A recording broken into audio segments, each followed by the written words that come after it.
ရှေ့အပိုင်းလေးလေးလာတာရသွားရင်ကျွန်တော်တို့အခုပိုင်းလေးမှာ letter head လောက်တဲ့အပိုင်းလေးကိုဆက်ပြီးတော့သွားပါမယ် letter head က company တွေမှာအဓိကသုံးတဲ့ဟာလေးပေါ့နော်အဲ့တော့မြင်လဲမြင်မှုကြပါလိမ့်မယ်သူက A4 စာရွက်ပါပဲအဲ့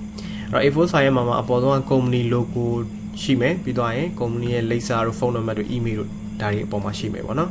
အဲ့တော့တချို့အလုပ်ခေါ်စာတွေပါတွေပေါ့နော်ဟိုအပြင်မှာ like ပြီးနိုင်ငံတို့ဘာတို့မှာ like ကတ်ထားတဲ့အလုပ်ခေါ်စာတွေမှာဆိုလို့ရှိရင်လည်း letter head သုံးထားတာကိုတွေ့ကြပါလိမ့်မယ်အဲ့မှာဆိုရင်အပေါ်က company logo ပါတယ်ပြီးတော့ရင် company ရဲ့လိပ်စာ phone number email ရှိမယ်အောက်က အလုပ်ခေါ်တဲ့အကြောင်းအရာစာတွေရေးထားမယ်ပြီးရင်အောက်က design တွေပါတွေထည့်ထားမယ်ပေါ့နော်ဒီစာရွက်ကိုကြည့်လိုက်တာနဲ့ဘယ် company ကဆိုတာတခါလေးတန်းသိတယ်ပေါ့ letter head ရဲ့သဘောတရားနော်အဲ့တော့ကျွန်တော် letter head က design ဆွဲရတာတိတ်မခက်ပါဘူးအပေါ်မှာ design ရှိတယ်အောက်မှာ design ရှိတယ်တချို့ကြလည်းအပေါ်တစ်ခုတည်းပဲ design ဆင်တာမျိုးလည်းရှိတယ်ပေါ့နော်အဲ့တော့ idea မထွက်ရင်ကိုယ်ကခောက်လိုက်ပါ letter head ပေါ့နော် letter head ပို့တိုးလို့ရိုက်ရှာလိုက်ပါအဲ့ဒါဆိုရင် design တွေအများကြီးပဲကြာလာလိမ့်မယ်အဲ့ဒါလေးတွေမှီညမ်းပြီးဆွဲရင်အဆင်ပြေပါလိမ့်မယ် design ကမြတ်မြတ်ဆဆမဟုတ်ပါဘူးနော်တကယ်လို့ကျွန်တော်အပေါ်မှာထည့်ရမယ့်ဟာလေးတွေသိပြီး idea မရဘူးဆိုလည်းရတယ်ကျွန်တော် Google မှာပဲအဆင်သင့် download လုပ်ပြီးတော့ပုံလေး download လုပ်ပြီးတော့ထည့်ပေးမယ်ဆိုလည်းရပါတယ်နော် vector png free ပေါ့နော်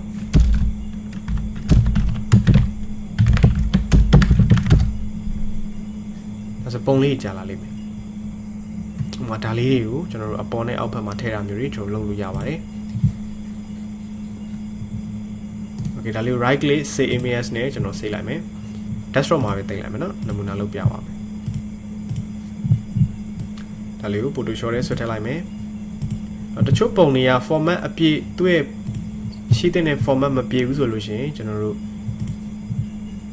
Photoshop ထဲကိုထည့်မရတာမျိုးဖြစ်ပါလိမ့်မယ်နော်ပုံတွေကအများကြီးပါကျွန်တော်ကြိုက်သလောက် download လုပ်လို့ရပါတယ်တပုံမရရင်တပုံပေါ့ဟောဒါလည်းမရအဲ့တော့ဖြတ်လိုက်မယ်နော်တော့သူရှိတဲ့ resolution မရှိတာကြောင့်လည်းပါတယ်အဲ့တော့ဒါကိုပိတ်လိုက်တော့မတရားမရအောင်နေတူတယ်နော်တခြားအလေးလိုက်ရှာကြည့်ပဲဥပမာဒီလိုမျိုးလေးတွေလည်းသုံးလို့ရတယ်ဒါလေး letter head ပါပဲနော် right click save image ပြီးတော့ရင် save ပါဒါတော့ jpg ဖြစ်မှတယ်အစင်းတဲ့တော့ကောက်သုံးလိုက်လို့ရတယ်ဗောနော်တချို့ design တွေကြာလို့ရှိရင်ဒါလေးကျွန်တော်မထွင်းတော့ A4 size တွေပဲခေါ်ထည့်လိုက်တော့ file new ခေါ်ပါ A4 size inches ပြောင်းမယ် resolution က print ထုတ်မယ်ဆို300 color mode က print ထုတ်မယ်ဆို CMYK color ပါနော်အခုလောဆယ်ကျွန်တော်အယောင်စိုးစိုးလေးဖြစ်ချင်တဲ့အတွက် RGB ပဲထားလိုက်ပါမယ်ဒါလေးကို move to နဲ့ဟိုဘက်ကိုဆွဲသွားလိုက်ပါနော်ပုံက resolution နည်းတယ်ဆိုရင်တော့ set ချက်တဲ့အခါမှာနည်းနည်းလေးဝါပါလိမ့်မယ်နော်ဒါ okay ထားပါဒီလိုပုံစံလေးပေါ့အဲ့ဒါမှကိုက company logo ကိုဒီဘက်မှာထည့်ဘာလို့ဒီဘက်မှာထည့်ခိုင်းလဲဆိုတော့ဒီဘက်ကအသားလေးနည်းနည်းထူတဲ့အတွက်ကြောင့်ပါနော်ဒီဘက်မှာထည့်မယ်ဆိုလို့ရတယ်ဒီဘက်က company logo တစ်စိမ့်လေးထည့်ပြီးတော့ရင်ဒီကနာမည်ဟို company ကိုဆက်သွယ်ရမယ်ဖုန်းနံပါတ်တို့လိပ်စာတို့ email တို့ Facebook တို့ Facebook page တို့နော်ဒါလေးတွေကျွန်တော်တို့ဒီမှာစာရိုက်ပြီးထည့်ပေးရပါတယ်အဲ့တော့ကျွန်တော်နည်းနည်းလေးပုံစံပြပါမယ်လွယ်ပါတယ်ဒါအရင်မခက်ပါဘူးနော်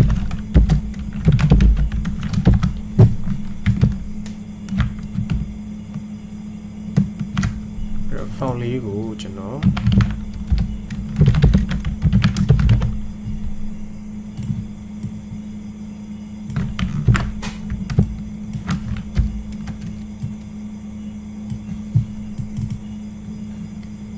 အနီလေးထည့်ကြည့်လိုက်မယ်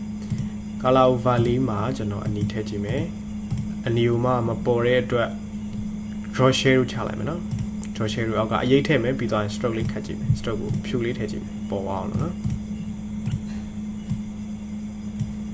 okay ထားပါတော့ဒီလိုလေးပေါ့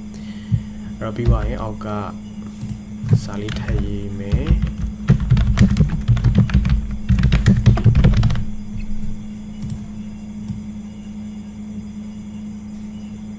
ဒီလိုမျိုးပေါ့နော်ဒီအောက်မှာတခါတည်းလိပ်စာတို့ဖုန်းနံပါတ်တို့ email တို့ဒါတွေထည့်မယ်ဆိုလည်းရပါတယ်ဒါလေးပါပဲ letter head ကနော်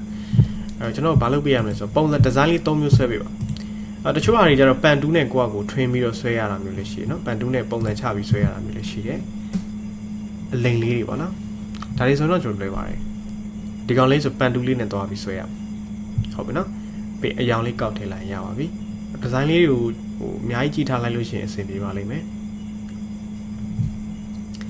ဒါတွေဆိုရင်အောက်က pattern စာရွက်ကိုဖြည့်လိုက်ပါဖြည့်ပြီးသွားရင်အပေါ်က rectangle တစ်ခု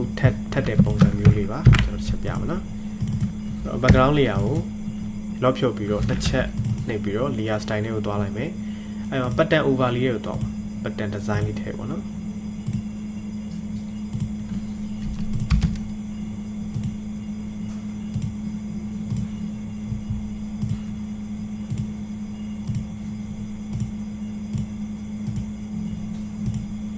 ကိုကြိုက်တဲ့ pattern design လေးခံပေါ့အဲ့တော့ခံပြီးသွားရင်အဲ့ပေါ်မှာကျွန်တော် rectangle 2လေးနဲ့ကျွန်တော်တို့ဖိဆွဲလိုက်စာရေးမဲ့နေရာလေးနော်အဲ့မှာကိုကြိုက်တဲ့ရောင်ထည့်လို့ရတယ်ကျွန်တော်လောလောဆယ်အဖြူပဲထည့်ကြည့်အောင်လိုက်တော့မလိုက်ဘူးပေါ့နော်ဒါကျွန်တော်ပုံစံလေးပြပေးရပါပြီးသွားရင်ဒီမှာ logo ထည့်စာလေးတွေလိုက်ထည့်ဒါဆိုရင်လည်းရသွားပြီနော်ဒါ okay ဒါလေးလုပ်ပြသူကတော့ background တစ်ခုခုထည့်ထားပုံရတယ်ပေါ့နော်ရိုးချင်းလေးလုပ်ချင်တယ်ဆိုလည်းရတယ်ဒီမှာနော်ပေါ်က logo နာမည်ပြီးသွားရင်လိပ်စာဖုန်းနံပါတ် email ဘာညာပေါ့နော်ထည့်ပါပြီးအောက်က website ရှိတယ်ဆိုရင် website ကိုဒီမှာရေးလိုက်ရတယ်အပေါ်မှာရေးလိုက်ရတယ်ဒါတော့အပေါ်နေရာချိန်လိုက်တာနဲ့ဒီဇိုင်းကပုံစံလေးပြောင်းသွားပါလိမ့်မယ်နော်ဒီဒါလေးဆိုရင်လည်း pen tool လေးနဲ့လိုက်ပြီးဆွဲလိုက်ပါနော် okay ဒါဆိုစင်ပြေလောက်မယ်လို့ထင်ပါတယ်နော်ဒါကြီးခက်ခဲတော့မဟုတ်ပါဘူးဒါဆွမ်းနာပုံစံလေးနဲ့တူတယ်ဒါတွေကတခါကျရင်အကုန်လိုက်ဆွဲနေကြမလို့ကျွန်တော်တို့ Google မှာအကုန်ရှိတယ်အဲ့ဒါလေး download လုပ်လိုက်ရင်ရသွားပြီဟုတ်ပြီနော်အဲ့တော့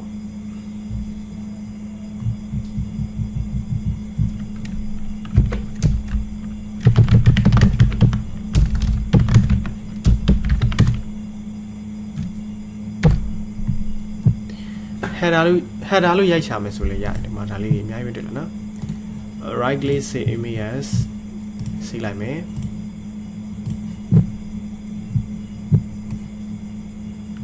ဆိုတော့ကျွန်တော်တို့ design ဆွဲနေကြတော့မလို့เนาะဒါလေးကောက်သုံးလိုက်ရပြီဆိုတော့ဒါရုပ်ပြန်ဖြတ်လိုက်တော့မယ်ဒါဖြတ်လိုက်တော့မเนาะကျွန်တော်နမူနာလေးပြပေးရအောင် letter head ဆိုတာဘာမှတော့မဟုတ်ပါဘူးဒါလေးကို eraser နဲ့ဖြတ်လိုက်မယ်เนาะ magic eraser နဲ့ဖြတ်လိုက်ပြီးဒါလေးဆွဲပြီးတော့ချိန်လိုက်ပါပြီးတော့အောက်အတွက်တစ်ခုပွားမယ်လှန်လိုက်မယ် right click flip particle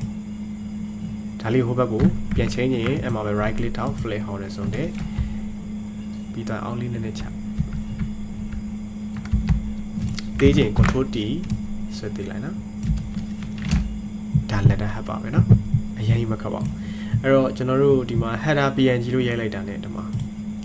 ထိပ်စီးတွေမှာထည့်တယ်ပေါ့နော်ထိပ်စီးတွေမှာထည့်တယ်ဒီဟာလေးအများကြီးပဲကြာလာပါလိမ့်ဒါလေးတွေထည့်မလားကိုကြိုက်တဲ့ဟာလေးလိုက်ပြီးထည့်ပါနော်လေးအောင်ပုံစံအမြင်ပုံစံအဝိုက်ပုံစံဒါလေးတွေထည့်မယ်ဆိုလေရတယ်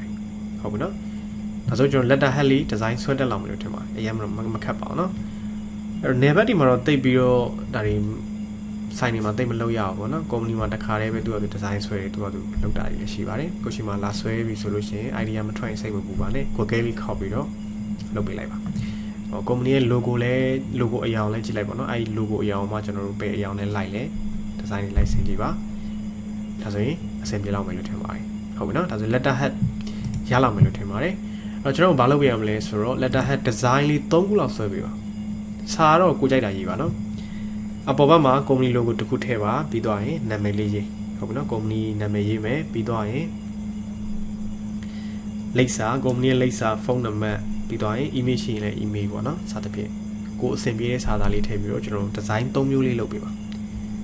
ရိုးရှင်းရှင်းလေးပဲလုပ်ပေးပါအဲ့ဒီလိုမျိုးလေးကျွန်တော်ကောက်ထည့်မယ်ဆိုလည်းရတယ်ညမသိရင်ကိုဆွဲထားတယ်ပေါ့နော် okay ဒါဆိုအဲ့ဒါလေးကိုလုပ်ပြီးတော့ကျွန်တော်ခါတိုင်းလိုပဲကိုလုပ်ထားတဲ့ letter head design ပုံစံ3မျိုးကို GPT ပြောင်းပြီးတော့ခါတိုင်းလိုပဲပြန်ပို့ပေးပါစမ်းကြည့်ပါမရတာရှင်းပြောပါနော် okay ဆင်ပြေပါစေခင်ဗျာ